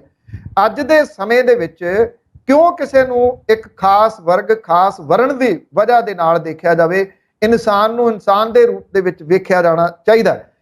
ਜਿਹੜੀ ਮੈਂ ਸੱਚੀ ਪੁੱਛੋ ਤਾਂ ਜਿਹੜੇ ਜਾਖੜ ਸਾਹਿਬ ਨੇ, ਉਹਨਾਂ ਦਾ ਇਸ ਪੱਖੋਂ ਜ਼ਰੂਰ ਜਿਹੜਾ ਜੀ ਹਮਾਇਤੀ ਰਿਹਾ ਕਿ ਉਹਨਾਂ ਨੂੰ ਬੋਲਣ ਦੀ ਬਹੁਤ ਸੋਝੀ ਆ, ਬਹੁਤ ਸਿਆਣਪ ਦੇ ਨਾਲ ਬੋਲਦੇ ਨੇ। ਪਰ ਜਿਹੜੀ ਉਹਨਾਂ ਨੇ ਇਹ ਗੱਲ ਕੀਤੀ ਆ, ਇਹਦੀ ਆਲੋਚਨਾ ਹੋਣੀ ਚਾਹੀਦੀ ਹੈ ਜਿੰਨੀ ਹੋ ਸਕੇ। ਇੰਨੀ ਗੱਲ ਏਡੇ ਉੱਚ ਅਹੁਦੇ ਦੇ ਉੱਤੇ ਰਹਿ ਚੁੱਕਾ ਵਿਅਕਤੀ ਕਿਵੇਂ ਕਹਿ ਸਕਦਾ ਇੱਕ ਸਮਾਜ ਦੇ ਵਾਸਤੇ? ਤੁਸੀਂ ਆਪਣੇ ਆਪ ਨੂੰ ਬਹੁਤ ਉੱਚਾ ਸੁੱਚਾ ਸਮਝਦੇ ਹੋ, ਤੁਸੀਂ ਇਹ ਗੱਲ ਕਹਿੰਦੇ ਹੋ ਕੋਈ ਤਰੱਕੀ ਕਰਕੇ ਕਿਉਂ ਨਹੀਂ ਜਿਹੜਾ ਜਾ ਸਕਦਾ? ਕੱਲ ਨੂੰ ਬਾਬਾ ਸਾਹਿਬ ਭੀਮ ਰਾਓ ਅੰਬੇਦਕਰ ਹੋਰਾਂ ਦਾ ਜਿਹੜਾ ਜੀ ਉਹ ਦਿਨ ਹੈ, ਉਹਨਾਂ ਨੇ ਸਾਡਾ ਸੰਵਿਧਾਨ ਬਣਾਇਆ ਔਰ ਸੰਵਿਧਾਨ ਦੇ ਉਹ ਰਚੇਤਾ ਨੇ। ਤੁਸੀਂ ਉੱਥੇ ਕਿਵੇਂ ਕੋਈ ਵਰਗ ਵੰਡ ਜਾਂ ਵਰਣ ਵੰਡ ਦੀ ਜਿਹੜੀ ਉਹ ਗੱਲ ਵੀ ਕਰ ਸਕਦੇ ਹੋ? ਜਿਹੜਾ ਇਹ ਅਨੁਸੂਚਿਤ ਜਾਤੀ ਕਮਿਸ਼ਨ ਨੇ ਨੋਟਿਸ ਲਿਆ, ਇਹ ਬਿਲਕੁਲ ਸਹੀ ਹੈ। ਘੱਟੋ ਘੱਟ ਮੈਂ ਨਹੀਂ ਇਹ ਕਹਿੰਦਾ ਕਿ ਤੁਸੀਂ ਪਰਚੇ ਕਿਸੇ ਦੇ ਉੱਤੇ ਦਰਜ ਕਰ ਦਿਓ, ਉਹ ਪਰਚੇ ਨਹੀਂ ਦਰਜ ਹੋਣੇ ਚਾਹੀਦੇ, ਪਰ ਘੱਟੋ ਘੱਟ ਉਹ ਸੁਹਿਰਦ ਵਿਅਕਤੀ ਨੇ ਉਹਨਾਂ ਨੂੰ ਬਿਨਾਂ ਸ਼ਰਤ ਇਸ ਮਾਮਲੇ ਦੇ ਉੱਤੇ ਮੁਆਫੀ ਮੰਗ ਲੈਣੀ ਚਾਹੀਦੀ ਆ। ਇਸ ਮਸਲੇ ਦੇ ਉੱਤੇ ਕੋਈ ਜਸਟੀਫਿਕੇਸ਼ਨ ਨਹੀਂ ਹੋਣਾ ਚਾਹੀਦਾ। ਜੇ ਉਹ ਜਸਟੀਫਿਕੇਸ਼ਨ ਦੇ ਰਹੇ ਨੇ ਤਾਂ ਉਹ ਜਸਟੀਫਿਕੇਸ਼ਨ ਮੰਨਿਆ ਨਹੀਂ ਜਾਣਾ ਚਾਹੀਦਾ ਔਰ ਉਹਨਾਂ ਨੂੰ ਬਿਨਾਂ ਸ਼ਰਤ ਮੁਆਫੀ ਮੰਗ ਕੇ ਇਹ ਗੱਲ ਕਹਿਣੀ ਚਾਹੀਦੀ ਆ ਅਨੁਸੂਚਿਤ ਜਾਤੀ ਕਮਿਸ਼ਨ ਦੇ ਕੋਲੇ ਵੀ ਪੇਸ਼ ਹੋ ਕੇ, ਪੁਲਿਸ ਦੇ ਕੋਲੇ ਵੀ ਪੇਸ਼ ਹੋ ਕੇ, ਕਿ ਅੱਗੋਂ ਘੱਟੋ ਘੱਟ ਉਹ ਆਪਣੀ ਜ਼ੁਬਾਨ ਦੇ ਉੱਤੇ ਕੰਟਰੋਲ ਰੱਖਣਗੇ। ਜੀ ਬਿਲਕੁਲ, ਜ਼ੁਬਾਨ ਸਾਂਭ ਕੇ ਰੱਖਣ ਸਿਆਸਤਦਾਨ ਤਾਂ ਚੰਗੀ ਗੱਲ ਹੈ। ਕੁਝ ਦਿਨ ਪਹਿਲਾਂ ਅਸੀਂ ਗੱਲ ਕਰਦੇ ਸੀ ਕਿ ਨਵਜੋਤ ਸਿੰਘ ਸਿੱਧੂ ਨੂੰ ਸੁਨੀਲ ਜਾਖੜ ਤੋਂ ਸਿੱਖਣਾ ਚਾਹੀਦਾ, ਪਰ ਅੱਜ ਸੁਨੀਲ ਜਾਖੜ ਨੇ ਵੀ ਸਾਬਤ ਕਰਤਾ ਕਿ ਜ਼ੁਬਾਨ ਉਹਨਾਂ ਦੀ ਵੀ ਫਿਸਲ ਜਾਂਦੀ ਹੈ। ਹੁਣ ਗੱਲ ਕਰਾਂਗੇ ਭਾਜਪਾ ਦੀ, ਕਿ ਭਾਜਪਾ ਨੂੰ ਕਿਹੜੀ ਪਾਰਟੀ ਤੋਂ ਖਤਰਾ ਹੈ। ਇੱਕ ਛੋਟਾ ਜਿਹਾ ਬ੍ਰੇਕ ਲੈਂਦੇ ਹਾਂ, ਉਸ ਤੋਂ ਬਾਅਦ ਇਸ ਗੱਲਬਾਤ ਨੂੰ ਜਾਰੀ ਰੱਖਾਂਗੇ। ਬ੍ਰੇਕ ਤੋਂ ਬਾਅਦ ਪ੍ਰੋਗਰਾਮ 'ਚ ਦਰਸ਼ਕਾਂ ਦਾ ਇੱਕ ਵਾਰ ਫਿਰ ਤੋਂ ਸਵਾਗਤ ਕਰਦੇ ਹਾਂ। ਪੰਜਾਬ ਦੇ ਵਿੱਚ ਇਲੈਕਸ਼ਨਸ ਹੋਈਆਂ ਤੇ ਜਿਹੜੀਆਂ ਰਵਾਇਤੀ ਪਾਰਟੀਆਂ ਸੀ ਉਹ ਮੂਧੜੇ ਮੂੰਹ ਡਿੱਗੀਆਂ ਤੇ ਆਮ ਆਦਮੀ ਪਾਰਟੀ ਜਿਹੜੀ ਉਹਨੇ ਸੱਤਾ ਸਾਂਭ ਲਈ, 92 ਸੀਟਾਂ ਉਹਨਾਂ ਨੂੰ ਮਿਲ ਗਈਆਂ ਤੇ ਫਿਰ ਗੱਲਾਂ ਚੱਲ ਗਈਆਂ ਕਿ ਕੇਂਦਰ 'ਚ ਵੀ ਹੁਣ ਸੱਤਾ ਇਸੇ ਤਰ੍ਹਾਂ ਬਦਲ ਸਕਦੀ ਹੈ। 2024 'ਚ ਕੇਜਰੀਵਾਲ ਪ੍ਰਧਾਨ ਮੰਤਰੀ ਦੇ ਰੂਪ 'ਚ ਦੇਖੇ ਜਾ ਸਕਦੇ ਨੇ। ਇਹ ਚਰਚਾਵਾਂ ਜਿਹੜੀਆਂ ਚੱਲੀਆਂ, ਪਨੂ ਸਾਹਿਬ ਤੁਹਾਨੂੰ ਸਵਾਲ ਮੇਰਾ ਇਹ ਹੈ ਕਿ ਕੀ ਭਾਜਪਾ ਨੂੰ ਸੱਚੀ ਮੁੱਚੀ ਆਮ ਆਦਮੀ ਪਾਰਟੀ ਤੋਂ ਹੁਣ ਡਰਨਾ ਚਾਹੀਦਾ ਹੈ? ਕੋਈ ਖਤਰਾ ਉਹਨਾਂ ਨੂੰ ਕਿ ਨਹੀਂ?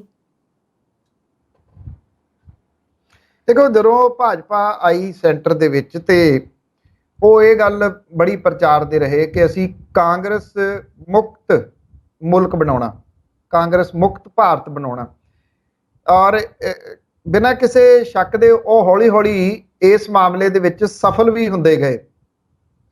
ਕਾਂਗਰਸ ਇੱਕ ਇੱਕ ਕਰਕੇ ਰਾਜ ਹਾਰਦੀ ਰਹੀ ਤੇ ਭਾਰਤੀ ਜਨਤਾ ਪਾਰਟੀ ਇੱਕ ਇੱਕ ਕਰਕੇ ਉਹਨਾਂ ਰਾਜਾਂ ਦੇ ਉੱਤੇ ਕਾਬਜ ਹੁੰਦੀ ਰਹੀ। ਅੱਜ ਵੀ ਇਹ ਲੱਗ ਰਿਹਾ ਹੈ ਕਿ ਕਾਂਗਰਸ ਜਿਸ ਜਗ੍ਹਾ ਦੇ ਉੱਤੇ ਖੜੀ ਹੈ ਉਹ ਬੇਸ਼ੱਕ ਬਹੁਤ ਵੱਡੀ ਪਾਰਟੀ ਆ ਮੁਲਕ ਦੀ, ਔਰ ਉਹਦਾ ਕੇਡਰ ਹਾਲੇ ਵੀ ਕਿਹਾ ਜਾਂਦਾ ਬਹੁਤ ਮਜ਼ਬੂਤ ਆ ਗਰਾਊਂਡ ਲੈਵਲ ਦੇ ਉੱਤੇ। ਕੁਝ ਐਕਸਪਰਟ ਜਿਹੜੇ ਆ ਉਹ ਇਹ ਗੱਲ ਕਹਿੰਦੇ ਆ ਕਿ ਕਾਂਗਰਸ ਤੋਂ ਬਿਨਾਂ ਵਿਰੋਧੀ ਧਿਰਾਂ ਦੇ ਵਾਸਤੇ ਸੋਚਿਆ ਵੀ ਨਹੀਂ ਜਾ ਸਕਦਾ। ਪਰ ਇਉਂ ਹੁੰਦਾ ਕਿ ਕਿਸੇ ਵੀ ਚੀਜ਼ ਨੂੰ ਤੁਸੀਂ ਪੱਕੇ ਰੂਪ ਦੇ ਵਿੱਚ ਨਹੀਂ ਲੈ ਸਕਦੇ ਕਿ ਹਾਂ ਆਹੀ ਚੀਜ਼ ਜਿਹੜੀ ਆ ਉਹ ਪੱਕੀ ਰਹੂਗੀ। ਜਿਵੇਂ ਕਾਂਗਰਸ ਮੁਕਤ ਐਕਚੁਅਲੀ ਨਹੀਂ, ਭਾਰਤੀ ਜਨਤਾ ਪਾਰਟੀ ਇੱਕ ਕਿਸਮ ਦੇ ਨਾਲ ਇਹ ਸੋਚਦੀ ਸੀ ਕਿ ਵਿਰੋਧੀ ਧਿਰ ਮੁਕਤ ਸਰਕਾਰ ਚਲਾਈ ਜਾਵੇ। ਜੇ ਤੁਸੀਂ ਦੇਖੋ ਤੇ ਚਾਹੇ 14 ਤੋਂ ਜਿਉਂ ਆਈ 19 ਤੱਕ ਤੇ 19 ਤੋਂ ਹੁਣ ਜਿਵੇਂ ਚੱਲ ਰਹੀ ਹੈ, ਜਿੰਨੇ ਜੋ ਕੁਝ ਵੀ ਸੈਂਟਰ ਦੇ ਵਿੱਚ ਕੀਤਾ ਜਾ ਰਿਹਾ, ਵਿਰੋਧੀ ਧਿਰ ਹੈ ਨਹੀਂ, ਆਫੀਸ਼ੀਅਲ ਵਿਰੋਧੀ ਧਿਰ ਹੈ ਹੀ ਨਹੀਂ, ਅਨਆਫੀਸ਼ੀਅਲ ਹੈ। ਇੰਨੀਆਂ ਸੀਟਾਂ ਨਹੀਂ ਹੈਗੀਆਂ ਕਿਸੇ ਪਾਰਟੀ ਦੇ ਕੋਲੇ ਕਿ ਉਹ ਆਫੀਸ਼ੀਅਲ ਵਿਰੋਧੀ ਧਿਰ ਦਾ ਨੇਤਾ ਬਣਾ ਸਕਣ। ਇਸ ਚੀਜ਼ ਦਾ ਫਾਇਦਾ ਲੈ ਰਹੀ ਹੈ ਭਾਰਤੀ ਜਨਤਾ ਪਾਰਟੀ ਔਰ ਉਹ ਚੰਮਦੀਆਂ ਚਲਾ ਰਹੀ ਹੈ। ਲਗਭਗ ਬਹੁਤਾ ਕੁਝ ਵੇਚ ਦਿੱਤਾ ਮੁਲਕ ਦਾ, ਹਰ ਚੀਜ਼ ਸੇਲ ਦੇ ਉੱਤੇ ਲੱਗੀ ਹੋਈ ਆ। ਨਾ ਜਿਹਨੂੰ ਮੋਨੇਟਾਈਜ਼ ਕਹਿੰਦੇ ਆ, ਉਹਦੇ ਵਿੱਚ ਤਾਂ ਹੁਣ ਰੇਲਵੇ ਸਟੇਸ਼ਨ, ਰੇਲਵੇ ਲਾਈਨਾਂ, ਡੱਬੇ ਸਭ ਵੇਚਿਆ ਜਾ ਰਿਹਾ। ਜੋ ਕੁਝ ਹੈਗਾ ਉਹ ਪਤਾ ਨਹੀਂ ਉਹਦੇ ਵਿੱਚੋਂ ਕਿੰਨਾ ਕੁ ਰਹਿ ਜਾਣਾ 24 ਤੱਕ। 24 ਤੋਂ ਬਾਅਦ ਇਹ 24 ਦੇ ਵਿੱਚ ਫਿਰ ਭਾਰਤੀ ਜਨਤਾ ਪਾਰਟੀ ਦੀ ਸਰਕਾਰ ਮੰਨ ਲਓ ਆਉਂਦੀ ਆ, ਉਦੋਂ ਬਾਅਦ ਮੁਲਕ ਦਾ ਕੀ ਹਾਲ ਹੋਊਗਾ? ਇਹ ਬਹੁਤ ਵੱਡਾ ਇੱਕ ਸਵਾਲ ਹੈ, ਕਿਉਂਕਿ ਹੁਣੇ ਹੋਈਆਂ 5 ਰਾਜਾਂ ਦੀਆਂ ਚੋਣਾਂ ਦੇ ਵਿੱਚ ਕਾਂਗਰਸ ਦਾ ਕੀ ਹਸ਼ਰ ਹੋ ਗਿਆ ਇਹ ਸਭ ਦੇ ਸਾਹਮਣੇ ਆ। ਕਾਂਗਰਸ ਕੀ ਰਿਵਾਈਜ਼ ਕਰ ਸਕੂਗੀ?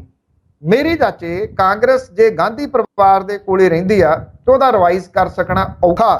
ਜਿਵੇਂ ਅਕਾਲੀ ਦਲ ਬਾਦਲ, ਜੇ ਉਹਦੇ ਨਾਲ ਬਾਦਲ ਲੱਗਿਆ ਰਹਿੰਦਾ, ਉਹਦਾ ਰਿਵਾਈਜ਼ ਕਰ ਸਕਣਾ ਹੁਣ ਬਹੁਤ ਔਖਾ ਹੋ ਗਿਆ। ਸ਼੍ਰੋਮਣੀ ਅਕਾਲੀ ਦਲ ਨਵਾਂ ਹੋ ਸਕਦਾ, ਕਾਂਗਰਸ ਹੋ ਸਕਦੀ ਆ, ਉਹ ਕਾਂਗਰਸ ਗਾਂਧੀ ਪਰਿਵਾਰ ਰਹਿਤ ਹੋਵੇ ਤੇ ਅੱਗੇ ਵੱਧ ਸਕਦੀ, ਨੋ ਡਾਊਟ ਉਹਦੇ ਕੋਲੇ ਕਾਡਰ ਹੈਗਾ। ਪਰ ਕੌਣ ਹੋਵੇ ਕਾਂਗਰਸ ਦਾ ਨੇਤਾ, ਇਹ ਵੱਡਾ ਸਵਾਲ ਆ ਇਸ ਵੇਲੇ। ਹੋਇਆ ਕੀ ਆ, ਜਿੰਨੀਆਂ ਸਿਆਸੀ ਧਿਰਾਂ ਨੇ, ਜਿੱਥੋਂ ਅਕਾਲੀ ਦਲ ਬਾਦਲ ਨੇ ਕਿੱਥੋਂ ਮਾਰ ਖਾਧੀ ਜਾਂ ਜਿਹੜੀ ਕਾਂਗਰਸ ਨੇ ਕਿੱਥੋਂ ਮਾਰ ਖਾਧੀ, ਇਹ ਵੰਸ਼ਵਾਦ ਨੂੰ ਅੱਗੇ ਵਧਾਉਂਦੀਆਂ ਰਹੀਆਂ, ਆਪਣੇ ਪਰਿਵਾਰ ਤੱਕ ਸੀਮਿਤ ਹੋ ਕੇ ਰਹਿ ਗਈਆਂ। ਪਰਿਵਾਰਾਂ ਦੇ ਵਿੱਚੋਂ ਪ੍ਰਕਾਸ਼ ਸਿੰਘ ਬਾਦਲ ਹੋਰਾਂ ਦਾ ਪੂਰਾ ਜ਼ੋਰ ਲੱਗ ਗਿਆ ਕਿ ਸੁਖਬੀਰ ਸਿੰਘ ਬਾਦਲ ਨੂੰ ਮੁੱਖ ਮੰਤਰੀ ਬਣਾਉਣਾ, ਉਹਦੇ ਲਈ ਚਾਹੇ ਕੋਈ ਟਕਸਾਲੀ ਰਹੇ ਅਕਾਲੀ ਦਲ ਦਾ ਆਗੂ ਜਾਂ ਨਾ ਰਹੇ, ਤੇ ਕੱਢ ਦਿੱਤੇ ਉਹਨਾਂ। ਇਹੀ ਕੁਝ ਕਾਂਗਰਸ ਨੇ ਕੀਤਾ ਕਿ ਸੋਨੀਆ ਗਾਂਧੀ ਹੋਰਾਂ ਨੂੰ ਇਹ ਦਿਸਦਾ ਕਿ ਉਹਨਾਂ ਦਾ ਪੁੱਤ ਪ੍ਰਧਾਨ ਮੰਤਰੀ ਬਣਨਾ ਚਾਹੀਦਾ। ਉਹਨਾਂ ਨੇ ਬਹੁਤ ਸਾਰੇ ਜਿਹੜੇ ਉਛਾਂਗ ਦਿੱਤੇ ਜਾਂ ਸਾਈਡ ਦੇ ਉੱਤੇ ਚਲੇ ਗਏ। ਕਾਂਗਰਸ ਜਿਹੜੀ ਆ ਉਹਨੇ ਸੂਬਿਆਂ ਦੇ ਵਿੱਚ ਜਿਵੇਂ ਜਦੋਂ ਵਧਣਾ ਸੀ, ਜਿਹੜੇ ਨੌਜਵਾਨ ਆਗੂ ਸੀ ਉਹਨਾਂ ਨੂੰ ਵਰਤਿਆ ਤਾਂ ਸਹੀ ਵੋਟਾਂ ਦੇ ਵਾਸਤੇ, ਪਰ ਉਦੋਂ ਬਾਅਦ ਉਹਨਾਂ ਨੂੰ ਸੱਤਾ ਨਹੀਂ ਦਿੱਤੀ। ਚਾਹੇ ਉਹ ਤੁਸੀਂ ਰਾਜਸਥਾਨ ਵਾਲਾ ਲਾ ਲਓ ਪਾਇਲਟ, ਚਾਹੇ ਮੱਧ ਪ੍ਰਦੇਸ਼ ਵਾਲਾ ਉਹ ਸਿੰਧੀਆ ਲਾ ਲਓ ਜੀ, ਉਹਨੂੰ ਵਰਤ ਲਿਆ, ਮੁੜ ਕੇ ਉਹ ਛੱਡ ਕੇ ਭਾਜਪਾ ਚਲੇ ਗਿਆ। ਪਾਇਲਟ ਨੇ ਨਹੀਂ ਬਗਾਵਤ ਕੀਤੀ ਤਾਂ ਉਹਦੀ ਬਗਾਵਤ ਸਫਲ ਨਹੀਂ ਹੋਈ, ਨਹੀਂ ਤਾਂ ਲਗਭਗ ਉਹ ਬਗਾਵਤ ਕਰ ਚੱਲਿਆ ਸੀ। ਇਸ ਤਰੀਕੇ ਦੇ ਨਾਲ ਕਿਸੇ ਟਾਈਮ ਮਮਤਾ ਬੈਨਰਜੀ ਕਾਂਗਰਸ ਦੇ ਆਗੂ ਹੁੰਦੇ ਸਨ, ਕਾਂਗਰਸ ਨਹੀਂ ਸੰਭਾਲ ਸਕੀ, ਉਹਨੇ ਤ੍ਰਿਣਮੂਲ ਕਾਂਗਰਸ ਬਣਾ ਲਈ। ਅੱਜ ਪਾਵਰਫੁਲ ਔਰਤ ਆ ਉਹ ਉਸ ਪੱਛਮੀ ਬੰਗਾਲ ਦੇ ਵਿੱਚ, ਬਲਕਿ ਉਹ ਆਪਣੇ ਪੈਰ ਨੈਸ਼ਨਲ ਪੱਧਰ ਦੇ ਉੱਤੇ ਪਸਾਰਨ ਲਈ ਕੋਸ਼ਿਸ਼ ਕਰ ਰਹੀ ਹੈ। ਆਮ ਆਦਮੀ ਪਾਰਟੀ ਜਦੋਂ ਦਿੱਲੀ ਦੇ ਵਿੱਚ ਪਹਿਲੀ ਵਾਰੀ 28 ਸੀਟਾਂ ਜਿੱਤ ਕੇ ਆਈ ਤੇ ਕਿਸੇ ਨੇ ਇਹ ਨਹੀਂ ਸੀ ਸੋਚਿਆ ਕਿ ਪਾਰਟੀ ਨੂੰ ਹੁਣ ਹਰਾਉਣਾ ਔਖਾ ਹੋ ਜਾਊਗਾ। ਦੋ ਕੁ ਚੀਜ਼ਾਂ ਨੂੰ ਜੇ ਤੁਸੀਂ ਦੇਖੋ ਤਾਂ ਇੱਕ ਤਾਂ ਇਹ ਜਿਹੜੀਆਂ MCD ਆ ਉਹਦੀਆਂ ਚੋਣਾਂ ਰੱਦ ਕਰਨੀਆਂ, ਇਹ ਭਾਰਤੀ ਜਨਤਾ ਪਾਰਟੀ ਆਮ ਆਦਮੀ ਪਾਰਟੀ ਤੋਂ ਡਰ ਰਹੀ ਹੈ। ਅਰਵਿੰਦ ਕੇਜਰੀਵਾਲ ਓਪਨਲੀ ਕਹਿੰਦੇ ਆ ਕਿ ਜੇ ਅਸੀਂ MCD ਹਾਰ ਜਾਈਏ ਤੇ ਮੈਂ ਸਿਆਸਤ ਛੱਡ ਦੂੰਗਾ। ਇਹਦਾ ਜਵਾਬ ਨਹੀਂ ਦਿੰਦੇ ਭਾਜਪਾ ਵਾਲੇ। ਉਹ ਤਿੰਨ ਜਿਹੜੀਆਂ ਮਿਊਨਿਸਪੈਲਿਟੀਜ਼ ਨੇ ਉਹਨਾਂ ਨੂੰ ਇਕੱਠਿਆ ਕਰਕੇ ਇੱਕ ਕਰ ਰਹੀ ਹੈ। ਉਹਨੂੰ ਇਹ ਲੱਗਦਾ ਹੋ ਸਕਦਾ ਅਸੀਂ ਇਦਾਂ ਜਿੱਤ ਜਾਈਏ, ਕਿਉਂਕਿ ਭਾਜਪਾ ਨੂੰ ਇਹ ਲੱਗਦਾ ਕਿ ਜੇ ਦਿੱਲੀ ਦੀਆਂ MCD ਚੋਣਾਂ ਅਸੀਂ ਹਾਰ ਗਏ ਤੇ ਸਾਡੀ ਕਿਰਕਿਰੀ ਬਹੁਤ ਹੋਣੀ ਹੈ, ਕਿਉਂਕਿ ਉਹ ਲਗਭਗ ਹਾਸ਼ੀਏ ਤੇ ਧੱਕੀ ਹੋਈ ਆ ਆਮ ਆਦਮੀ ਪਾਰਟੀ ਨੇ ਦਿੱਲੀ ਦੇ ਵਿੱਚ। ਪੰਜਾਬ ਦੇ ਵਿੱਚ ਬਹੁਤ ਜ਼ੋਰ ਭਾਰਤੀ ਜਨਤਾ ਪਾਰਟੀ ਨੇ ਲਾਇਆ। ਇਹ ਗੱਲ ਵੱਖਰੀ ਹੈ ਕਿ ਦਿੱਲੀ ਦੇ ਨਾਲ ਕੰਪੇਅਰ ਨਹੀਂ ਕੀਤਾ ਜਾ ਸਕਦਾ ਪੰਜਾਬ ਨੂੰ, ਪਰ ਜ਼ੋਰ ਤਾਂ ਉਹਨਾਂ ਨੇ ਪੂਰਾ ਲਾਇਆ। ਕੈਪਟਨ ਅਮਰਿੰਦਰ ਸਿੰਘ ਹੋਰਾਂ ਦੀ ਖਿੱਦੋ ਖੂੰਡੀ ਦੇ ਨਾਲ ਉਹਨਾਂ ਨੇ ਸਾਂਝ ਪਾਈ। ਸੁਖਦੇਵ ਸਿੰਘ ਢੀਂਡਸਾ ਹੋਰਾਂ ਵਾਲਾ ਇੱਕ ਦਲ ਖੜਾ ਕੀਤਾ, ਉਹਦੇ ਨਾਲ ਉਹਨਾਂ ਨੇ ਸਾਂਝ ਪਾਈ। ਗੱਲਬਾਤ ਕਿਸੇ ਤਣ ਪੱਤਣ ਲੱਗੀ ਨਹੀਂ ਤੇ ਇੱਥੇ ਆਮ ਆਦਮੀ ਪਾਰਟੀ ਨੇ ਹੁੰਝਾ ਫੇਰ ਜਿੱਤ ਪ੍ਰਾਪਤ ਕੀਤੀ। ਹੁਣ ਆਮ ਆਦਮੀ ਪਾਰਟੀ ਪੰਜਾਬ ਦੇ ਵਿੱਚ ਜਿੱਤਣ ਤੋਂ ਬਾਅਦ ਹਿਮਾਚਲ ਪ੍ਰਦੇਸ਼, ਹਰਿਆਣਾ ਤੇ ਗੁਜਰਾਤ ਦੇ ਵਿੱਚ ਜ਼ੋਰ ਲਾ ਰਹੀ ਹੈ। ਹਿਮਾਚਲ ਪ੍ਰਦੇਸ਼ ਦੇ ਵਿੱਚ ਭਾਰਤੀ ਜਨਤਾ ਪਾਰਟੀ ਨੇ ਇੱਕ ਵੱਡੇ ਡਰ ਦੀ ਵਜ੍ਹਾ ਕਰਕੇ ਜਿਹੜੀ ਉੱਥੋਂ ਲੀਡਰਸ਼ਿਪ ਸੀਗੀ ਉਹਨੂੰ ਜਬਰੀ ਭਾਰਤੀ ਜਨਤਾ ਪਾਰਟੀ ਦੇ ਵਿੱਚ ਸ਼ਾਮਲ ਕਰ ਲਿਆ, ਕਿਉਂਕਿ ਜੋ ਕੁਝ ਭਾਰਤੀ ਜਨਤਾ ਪਾਰਟੀ ਦੇ ਆਗੂ ਕਰਦੇ ਆ ਉਹਨਾਂ ਕੋਲੇ ਅਜੇ ਕੁਝ ਮਹੀਨੇ ਦੀ ਸੱਤਾ ਹੈਗੀ ਆ, ਸੈਂਟਰ ਦੇ ਵਿੱਚੋਂ ਦਬਕਾ ਲਿਆ ਜਾਂਦਾ, ਦਬਕੇ ਮਾਰ ਲਏ ਜਾਂਦੇ ਆ। ਉਹਨੂੰ ਡਰ ਲੱਗ ਰਿਹਾ ਕਿਤੇ ਨਾ ਕਿਤੇ। ਡਰ ਜਿਹੜਾ ਉਹਨੂੰ ਲੱਗ ਰਿਹਾ ਉਹ ਆਮ ਆਦਮੀ ਪਾਰਟੀ ਤੋਂ ਇਸ ਪੱਖੋਂ ਲੱਗ ਰਿਹਾ ਕਿ ਜੇ ਪੰਜਾਬ ਦੇ ਵਿੱਚ ਇਹਨੂੰ ਐਡੀ ਵੱਡੀ ਜਿੱਤ ਪ੍ਰਾਪਤ ਹੋ ਗਈ, ਜੇ ਹਿਮਾਚਲ ਹਰਿਆਣਾ ਦੇ ਵਿੱਚ ਇਹ ਆ ਗਈ, ਚਲੋ ਇਹ ਨਹੀਂ ਕਹਿੰਦੇ ਕਿ ਗੁਜਰਾਤ ਦੇ ਵਿੱਚ ਉਹ ਆ ਜੂਗੀ, ਪਰ ਗੁਜਰਾਤ ਦੇ ਵਿੱਚ ਉਹ ਇੱਕ ਵੱਡੀ ਧਿਰ ਦੇ ਵਜੋਂ ਉੱਭਰਨ ਦੇ ਸਮਰੱਥ ਲੱਗਦੀ ਆ, ਇਹ ਐਕਸਪਰਟ ਕਹਿ ਰਹੇ ਆ। ਉਹਦਾ ਇੱਕ ਰੀਜ਼ਨ ਹੈ, ਤੁਸੀਂ ਇਹ ਦੇਖਿਆ ਹੋਊਗਾ ਕਿ ਕਾਂਗਰਸ ਦਾ ਜਿਹੜਾ ਬਦਲ ਹੈ ਉਹ ਆਮ ਆਦਮੀ ਪਾਰਟੀ ਬਣ ਕੇ ਉੱਭਰ ਰਹੀ ਹੈ, ਜਿੱਥੇ ਜਿੱਥੇ ਵੀ ਉਹ ਉੱਭਰ ਰਹੀ ਹੈ। ਹਿਮਾਚਲ ਦੇ ਵਿੱਚ ਕਾਂਗਰਸ ਦੇ ਕੋਲੇ ਨੇਤਾ ਹੈ ਨਹੀਂਗਾ, ਵੀਰਭਦਰ ਸਿੰਘ ਇਸ ਦੁਨੀਆ 'ਚ ਹੈ ਨਹੀਂ, ਉਹਨਾਂ ਨੇ ਆਪਣੀ ਫੈਮਿਲੀ ਪ੍ਰਮੋਟ ਕੀਤੀ, ਕਿਸੇ ਨੂੰ ਆਮ ਬੰਦੇ ਨੂੰ ਕਾਂਗਰਸ ਨੇ ਅੱਗੇ ਨਹੀਂ ਆਉਣ ਦਿੱਤਾ। ਪੰਜਾਬ ਦੇ ਵਿੱਚ ਵੀ ਉਹ ਲੀਡਰਸ਼ਿਪ ਪੈਦਾ ਨਹੀਂ ਕਰ ਸਕੀ। ਰਾਜਾ ਵੜਿੰਗ ਹੋਰਾਂ ਨੂੰ ਹੁਣ ਲਿਆਂਦਾ ਜਾ ਕੇ, ਜਿਹੜਾ ਉਹ ਵੀ ਉਦੋਂ ਪਰਖ ਲਿਆ ਜਦੋਂ ਵੀ ਕੈਪਟਨ ਅਮਰਿੰਦਰ ਸਿੰਘ ਹੋਰੀ, ਰਜਿੰਦਰ ਕੌਰ ਭੱਠਲ, ਉਹੀ ਜਿਹੜੇ ਪੁਰਾਣੇ ਚਿਹਰੇ ਸੀ ਉਹਨਾਂ ਨੂੰ ਪਰਖ ਕੇ ਫਿਰ ਉੱਥੋਂ ਤੱਕ ਉਹ ਆਏ। ਜਿਹੜੀ ਆਮ ਆਦਮੀ ਪਾਰਟੀ ਆ ਉਹਦਾ ਜਿਹੜਾ ਕੋਈ ਏਜੰਡਾ ਨਹੀਂ ਹੈਗਾ ਵੀ ਤੁਸੀਂ ਇਹ ਕਹੋ ਕਿ ਜਿਵੇਂ ਹਿੰਦੂਤਵ ਏਜੰਡਾ ਹੈ ਇੱਕ ਪਾਰਟੀ ਦਾ, ਇੱਕ ਦਾ ਦੂਜਾ ਏਜੰਡਾ ਹੈ, ਤੀਜਾ। ਉਹ ਕੀ ਕਰਦੇ ਆ, ਉਹਨਾਂ ਦੀ ਇੱਕ ਹਮਲਾਵਰ ਨੀਤੀ ਹੈ। ਇੱਕ ਤਾਂ ਉਹ ਰਵਾਇਤੀ ਪਾਰਟੀਆਂ ਨੂੰ ਭੰਡਦੇ ਆ ਔਰ ਉਹ ਇੱਕ ਸਵਾਲ ਖੜਾ ਕਰਦੇ ਆ ਕਿ ਇਹਨਾਂ ਨੇ 70 ਸਾਲਾਂ 72 ਸਾਲਾਂ ਦੇ ਵਿੱਚ ਕੀ ਕੀਤਾ। ਉਹ ਆਮ ਬੰਦੇ ਨੂੰ ਆਮ ਸਹੂਲਤਾਂ ਹੀ ਨਹੀਂ ਦੇ ਸਕੇ। ਉਹਨਾਂ ਸਹੂਲਤਾਂ ਦੇ ਵਿੱਚ ਜਦੋਂ ਦੁੱਖ ਦੀ ਰਗ ਤੇ ਹੱਥ ਰੱਖਦੇ ਆ, ਐਜੂਕੇਸ਼ਨ ਦੇ ਉੱਤੇ ਤੇ ਹੈਲਥ ਦੇ ਉੱਤੇ, ਉਦੋਂ ਉਹ ਆਮ ਬੰਦੇ ਦੇ ਜਾ ਕੇ ਵੱਜਦੀ ਹੈ ਕਿਤੇ ਨਾ ਕਿਤੇ। ਵੀ ਗੱਲ ਤਾਂ ਠੀਕ ਹੈ, ਸਾਡੇ ਸਰਕਾਰੀ ਸਕੂਲ, ਸਰਕਾਰੀ ਹਸਪੀਟਲ, ਸਰਕਾਰੀ ਡਿਸਪੈਂਸਰੀਆਂ ਕਿੱਥੇ ਗਈਆਂ? ਉਹ ਤਾਂ ਕਿਤੇ ਗਵਾਚ ਗਈਆਂ।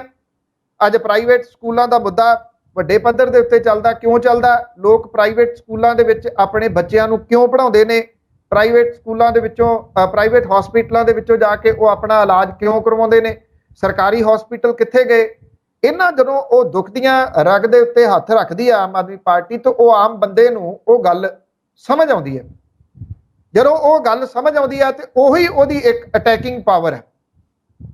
ਭਾਰਤੀ ਜਨਤਾ ਪਾਰਟੀ ਨੂੰ ਉਹਦੇ ਤੋਂ ਡਰ ਲੱਗ ਰਿਹਾ ਇਸ ਵੇਲੇ ਕਿ ਅਸੀਂ ਕਾਂਗਰਸ ਮੁਕਤ ਕਰਦੇ ਜਿਹੜੀ ਵਿਰੋਧੀ ਧਿਰ ਮੁਕਤ ਕਰ ਗਏ ਲਗਭਗ ਮੁਲਕ ਨੂੰ। ਅੱਜ ਜੇ ਦੇਖਿਆ ਜਾਵੇ ਤਾਂ ਰਾਜ ਸਭਾ ਦੇ ਵਿੱਚ ਵੀ ਚੰਗੀ ਰੜਕਵੀਂ ਹਾਜ਼ਰੀ ਆਮ ਆਦਮੀ ਪਾਰਟੀ ਦੀ ਹੋ ਗਈ ਹੈ।